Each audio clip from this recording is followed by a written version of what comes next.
अस्सलामु अलैकुम वरहमतुल्लाहि वबरकातुह।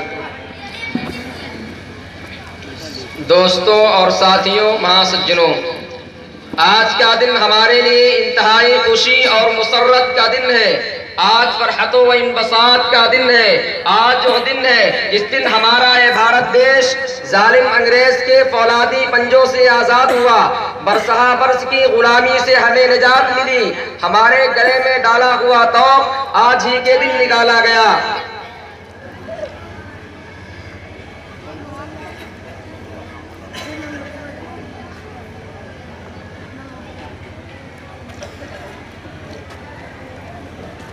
अस्सलामु अलैकुम वरहमतुल्लाहि वबरकातुह। और प्रधानमंत्री जी खैरियत? हाँ, हो गया जी जी, ठीक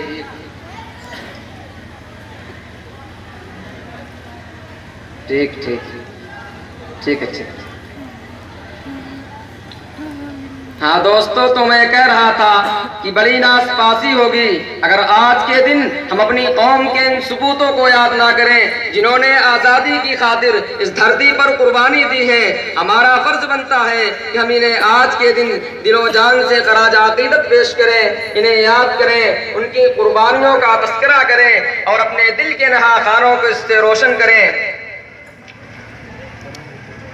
हाँ साथियों, लीजिए, फोन भी आ गया। हाँ, अस्सलाम वालेकुम। हाँ प्रधानमंत्री जी। हाँ अस्सलाम वालेकुम। हाँ ये ठीक। हाँ सारी सुविधा होगी जी जी। कहाँ पे? अच्छा अच्छा। हाँ दोस्तों, प्रधानमंत्री जी और गृह मंत्री जी दोनों राष्ट्रपति भवन से चल चुके हैं। आप लोग थोड़ा कष्ट करें, वो जल्दी हमारे दरमियान उपस्थित हो जाएंगे। तब तक के लिए इस धरती का कौमी तराना पेश किया जा रहा है। इसके लिए अनुरोध कर रहा हूँ मिस्टर सिराज अहमद साहब को कि वह आए और कौमी तराना पेश करें।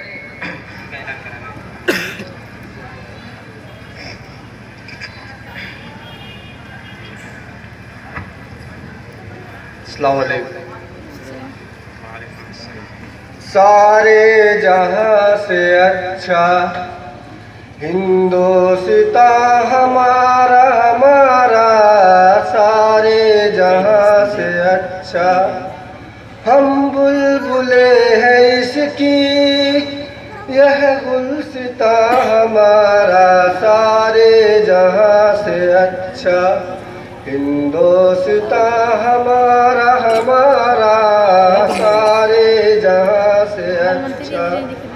गुर्बत में हो अगर हम, रहता है दिल वतन में, गुर्बत में हो अगर हम, रहता है दिल वतन में, समझो वहीं हमें भी दिल हो जहाँ हमारा, सारे जहाँ से अच्छा। पर्वत वो सबसे ऊंचा हम साया आसमां का, पर्वत वो सबसे ऊंचा हम साया आसमां का, वह संतरी हमारा वो पासबा हमारा, गोदी में खेलती है इसकी हजारों नदियाँ, गोदी में खेलती है इसकी हजारों नदियाँ, गुलशन है जिनके दम से रस के जना हमारा, सारे जहाँ से अच्छा हिंदोस्ता हमारा हमारा, सारे जहाँ से अच्छा। ऐ आबरूद गंगा वह दिन है याद तुझको, उतरा तेरे किनारे जब कारवां हमारा, सारे जहाँ से अच्छा हिंदोस्ता हमारा हमारा, सारे जहाँ से अच्छा। हम बुलबुले हैं इसकी, यह गुलसिता हमारा, हम बुलबुले हैं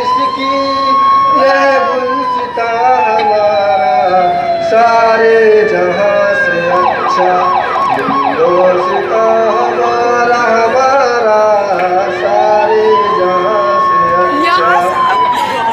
मजहब नहीं सिखाता आपस में बैर रखना, हिंदी है हम वतन है हिंदुस्तां हमारा, हिंदी है हम वतन है हिंदुस्तां हमारा। मजहब नहीं सिखाता आपस में बैर रखना, हिंदी है हम वतन है हिंदुस्तां हमारा सारे जहां से अच्छा, हिंदुस्तां हमारा हमारा सारे जहां से अच्छा। प्रधानमंत्री जी और गृह मंत्री जी हमारे दरमियान तशरीफ ला चुके हैं। अब मैं आप लोगों का ज्यादा वक्त लिए बगैर सबसे पहले अपने गृह मंत्री जी से अनुरोध करूंगा कि वो सभा को संबोधित करें।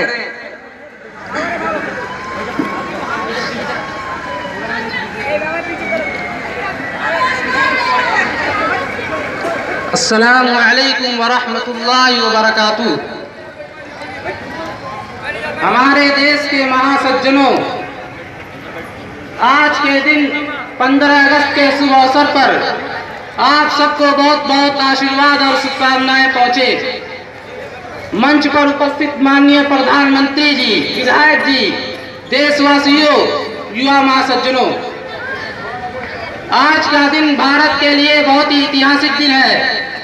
आज ही के दिन यह देश अंग्रेजों के पंजे से हमारे हाथ आया और हमें सफलता मिली।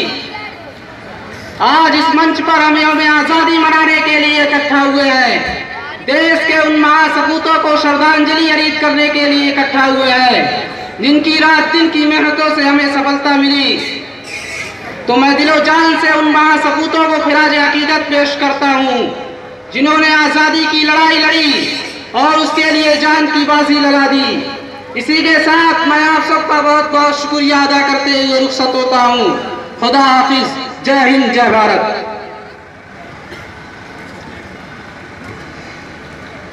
गृह मंत्री जी के बाद अब मैं प्रधानमंत्री जी से अनुरोध करूंगा कि वो सभा को संबोधित करें।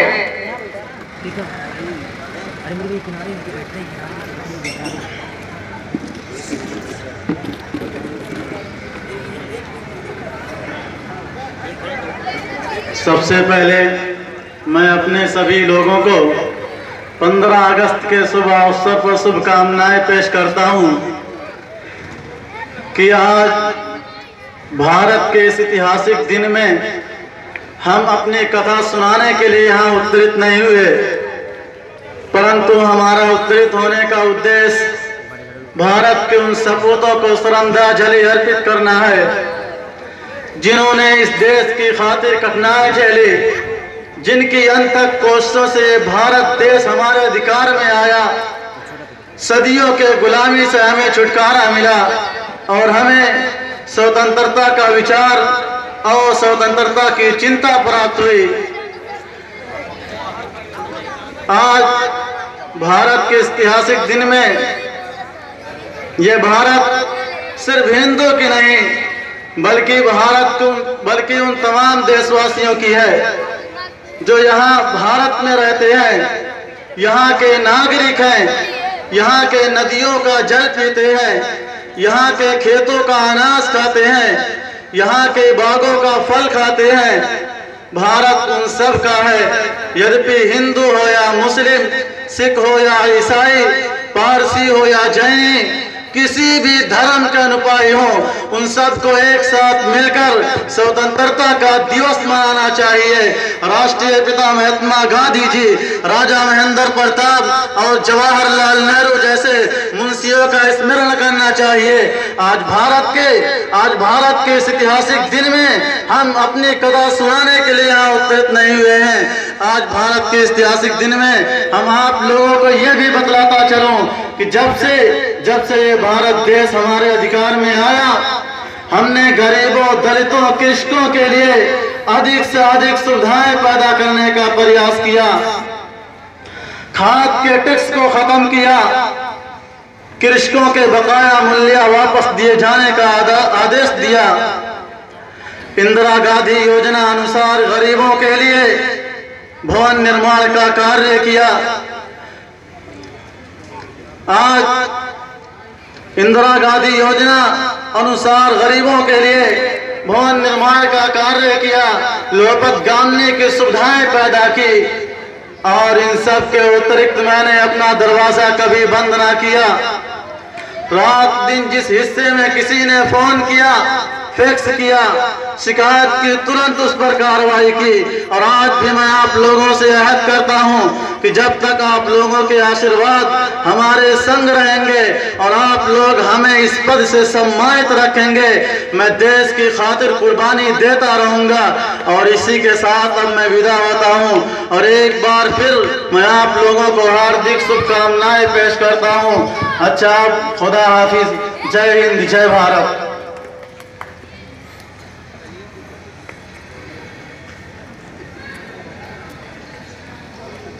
दोस्तों, अभी तक प्रधानमंत्री जी के बातों से लाभ उठा रहे थे। यह हमारी खुशकिस्मती है कि अभी अभी हमारे दरमियान मशहूर मुअर्रिख और मुजाहिदे आज़ादी मिस्टर जी के खत्री जी भी तशरीफ ले आए। अब मैं चाहता हूँ इस तारीखी दिन में मौसूफ की जबान से आज़ादी की तारीख से अभी कुछ वाकिफ हो जाए, क्योंकि मौसूफ एक तजर्बाकार आदमी है। नीस आज़ादी में आपकी भी बेमिसाल कुर्बानियाँ रही हैं।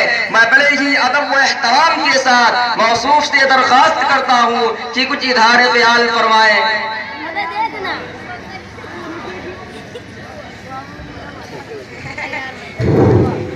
अस्सलामु अलैकुम व रहमतुल्लाहि व बरकातुहू।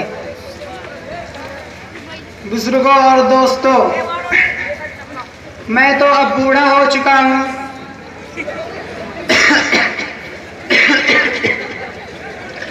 डॉक्टर ने भी ज्यादा काम वगैरह करने से रोक दिया है। सीने में बराबर तकलीफ रहती है। ज्यादा बोलने या ज्यादा काम करने से सीने में तकलीफ बढ़ जाती है।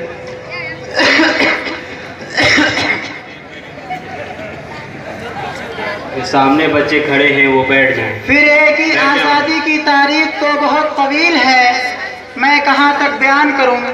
अरे आज़ादी का नाम सुनते ही तो सारा मंजर निगाहों के सामने गर्दिश करने लगता है, मगर मुख्तसर आप लोगों के सामने बयान करता हूँ।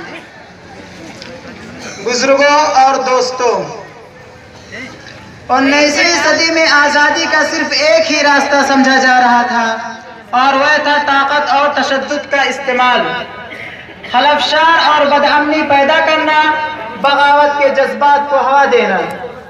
इस पूरे दौर में गांधी जी, जवाहरलाल नेहरू, राजा महेंद्र प्रताप वगैरह हम सभी लोग बर्तानी हुकूमत से नबर्द आजमा रहे थे। इनसे लड़ते रहे, इनके हर अक़दाम की मुखालफत को अपना शआर बना लिया, और इनकी वहशियाना इंतकामी कार्रवाइयों के बावजूद हमने बगावत और इनकलाब का झंडा बुलंद रखा, और इनकी मुजालिम की कभी भी परवाह नहीं की, और इनकी वहशियाना इंतकामी कार्रवाइयों के बावजूद हमने इनकलाब और बगावत का झंडा बुलंद रखा, और इनके मुजालिम की कभी भी परवाह नहीं की, और इंतहाई और इस्तक़लाल और साबित कदमी से मुकाबला करते रहे। हमारे पास इस्तकामत में कभी जुम्बिश नहीं आई।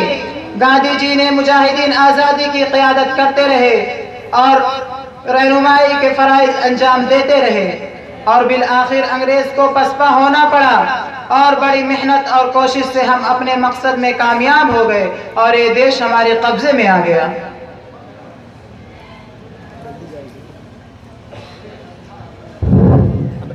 खत्री जी, आपने आज़ादी हिंद की तारीख नहीं बयान की, बल्कि आपने अपनी बड़ाई बयान की है। ऐसा लगता है कि आपने तअस्सुब की चादर ओढ़ रखी है, जो आपको एक तरफा दायरे से नहीं निकलने दे रही है। हालांकि तारीखी हक़ाइक़ बयान करने में अमानत व दयानत से काम लेना चाहिए, और उन सब का तज़किरा करना चाहिए जिन्होंने जंग आज़ादी में हिस्सा लिया है। और यह बदयानती सिर्फ आपने नहीं, बल्कि वज़ीर आज़म और वज़ीर दाखिला ने भी की है, मगर उनके आला मर्तबे की वजह से मैं कुछ न कह सका, जबकि मैं शुरू से खड़ा यहाँ सबकी बातें बगौर सुन रहा था। अच्छा, हम लोग आपकी नजर में तारीखी हकाइक की वजाहत में बददियानत हैं। क्या प्रधानमंत्री जी को बुलाया जाए? आप उनके सामने हम सबकी बददियानती को जाहिर करेंगे। हाँ हाँ, क्यों नहीं, अगर मुझे इजाजत मिलेगी तो जरूर जाहिर करूंगा। नेताजी, जरा फोन करें, देखे प्रधानमंत्री जी आ सकते हैं।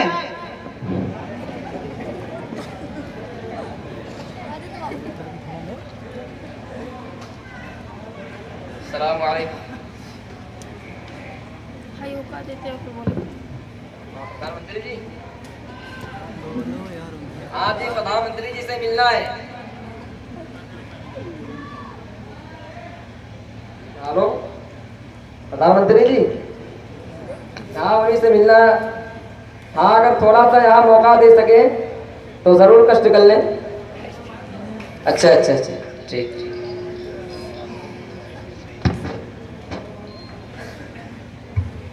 हाँ दोस्तों, प्रधानमंत्री जी और गृह मंत्री जी अभी कुछ ही देर पहले कलकत्ता में एक अस्पताल का उद्घाटन करके आए हैं और अभी कुछ ही देर में यहाँ पहुँच जाएंगे।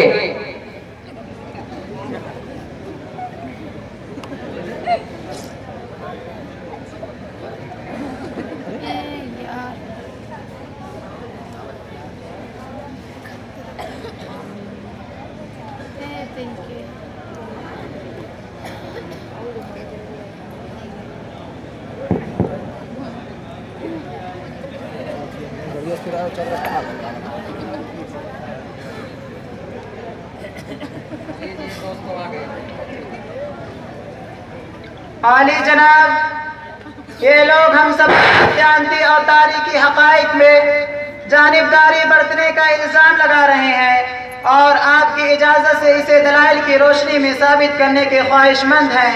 बेहतर होगा कि आप इजाजत मरहमत फरमा दें।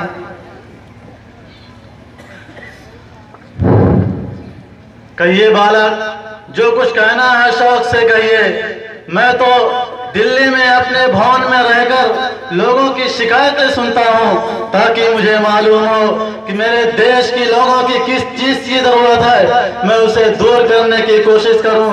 और मेरी तो शुरू से ही यही तमन्ना रही है कि मेरे देश का हर हर फर्द समृद्ध हो।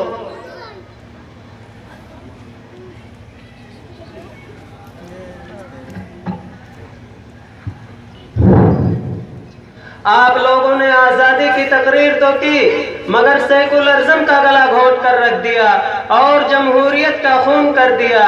किसी की तकरीर में किसी मुसलमान मुजाहिद का जिक्र नहीं आया। अगर इजाजत हो तो मैं सेकुलरिज्म और आज़ादी हिंद की तारीख बयान करूं।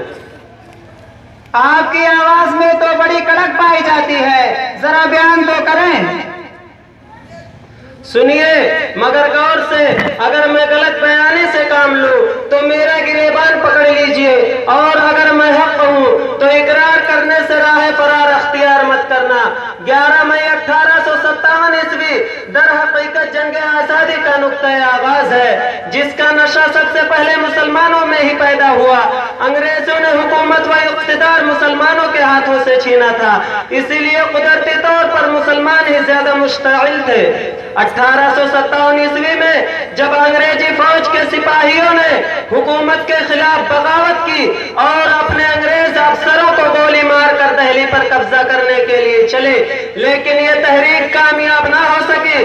तहरीक की नाकामी के बाद अंग्रेजों ने इंतकामी कार्रवाई का आगाज किया और उसके नतीजे में मुसलमान खुसूसियत के साथ कुचल दिया गया।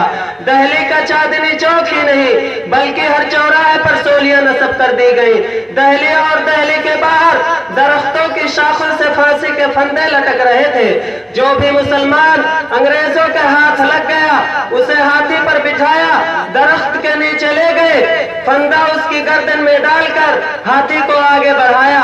लाश फंदे में झूल गई, आंखें उबल पड़ी, जबान मुंह से बाहर निकल आई, ज़बह किए हुए मुर्ग की तरह। जाकनी का वो हैबतनाक मंजर कि अल-अमान वल हफीज। एक अंग्रेज औरत ने अपनी डायरी में लिखा है कि बसा औकात उन फांसियों पर अंग्रेजी हिंद से काट बन जाती थी।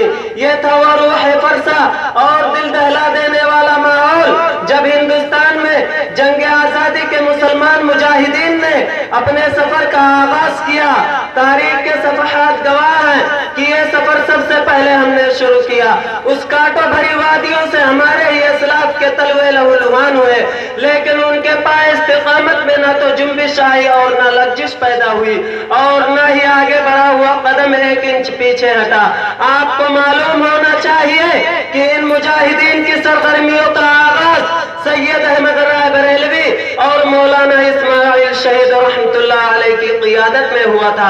उन हजरात की शहादत के बाद ये ताकत बिखरी नहीं बल्कि उसका निजाम और भी मुस्तहकम और वसी हो गया। हजरत शाह अब्दुल अजीज मैदान में आए और वो फतवा दिया जिससे अंग्रेजों की नींद हराम हो गई। जगह जगह आजादी के शोले भरने लगे। मसनिदे दर्स पर बैठकर कुरान और हदीस के दर्स देने वाले उलमाए किराम खानकाहों में बैठकर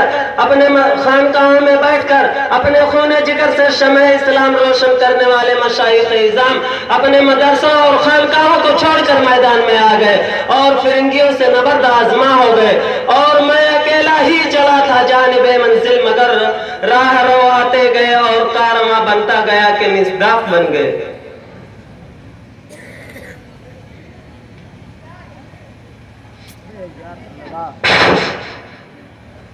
अरे है तारीख से ना वाकिफ, हम तुझे क्या क्या बताएं।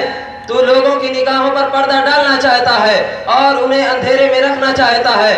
तूने तो शहीद मारूफ सुल्तान टीपू तक का नाम नहीं लिया जो आखिर दम तक अंग्रेजों से बरसरे पैकार रहे और ये कहकर कि शेर की एक दिन की जिंदगी गीदड़ की 100 साल जिंदगी से बेहतर है। जामे शहादत नौश कर लिया। सुल्तान सिराजुद्दौला को कौन नहीं जानता जिन्होंने मुसलसल 22 घंटे अंग्रेजों से लड़ाई लड़ी। इसी पर बस नहीं बल्कि हमारे असलाफ में से दारुल उलूम देवबंद के फरजंदे अर्जुमंद मुजाहिद आजम शेखुल हिंद हजरत मौलाना महमूद हसन देवबंदी रहमतुल्लाह अलैह तो इस सिलसिले में पेश रहे।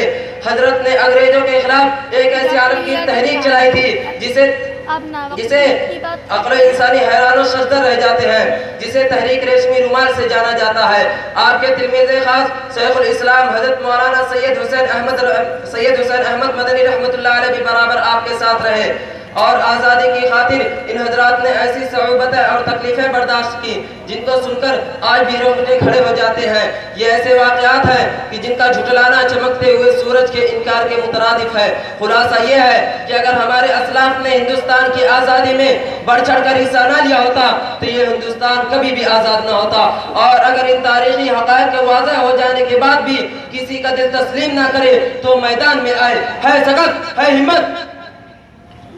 अच्छा अगर मैं अब भी तस्लीम ना करूं तो क्या आपके पास कुछ और शवाहिद हैं?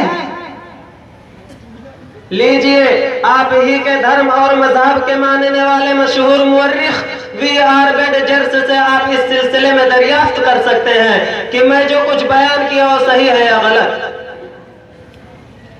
Mister V.R. बेडजर साहब, क्या आप इस बारे में कुछ वाक़फियत रखते हैं कि जंग आज़ादी में मुसलमानों का रवैया क्या रहा और क्या इन्होंने इसमें कुछ हिस्सा लिया है? आप वाक़फियत की बात करते हैं। मैंने तो इस सिलसिले में कई किताबें तसनीफ की है। अगर मैं आज़ादी में हिस्सा लेने वाले मुसलमान मुजाहिदीन के नामों की फहरिस्त आपके सामने बयान कर दूं तो शायद आपका मुँह काला हो जाए। लीजिए सुनिए। सैयद अहमद शहीद रहमतुल्लाह अलैह, मौलाना इस्माइल शहीद रहमतुल्लाह अलैह, शाह अब्दुल अजीज रहमतुल्लाह अलैह, इमामुल हिंद मौलाना अबुल कलाम आज़ाद रहमतुल्लाह अलैह, मौलाना आज़ाद सुबहानी रहमतुल्लाह अलैह, मौलाना अजीज कुल पशावरी रहमतुल्लाह अलैह, ये वो चोटी के मुजाहिदीन हैं जिनको हिंदुस्तान की तारीख कभी फरामोश नहीं कर सकती। और हकीकत में आपने तारीखी हक़ाइक़ में तासुब और जानिबदारी से काम लिया है। जैसा कि मुझे मालूम हुआ है, यही नहीं बल्कि इनकी तादाद तो बेशुमार है। मैंने तो सिर्फ नमूने के तौर पर जिक्र किया है। मैं आपको मशवरा देता हूँ कि आप तासुब की ऐनक उतार कर दोबारा तारीखी किताबों का मुताला करें तो हकीकत खुद ही आश्कार हो जाएगी। हजरात, आपने देखा कि हमारे ही असलाफ के नामों और उनके कारनामों को फरामोश करने के लिए क्या क्या तरीके अपनाए जा रहे हैं। अब हमें होशियार हो जाना चाहिए और अपने बुजुर्गों के लगाए हुए उस दरख्त को भी मुरझाने नहीं देना चाहिए। अल्लाह ताला हमें तौफीक बख्शे।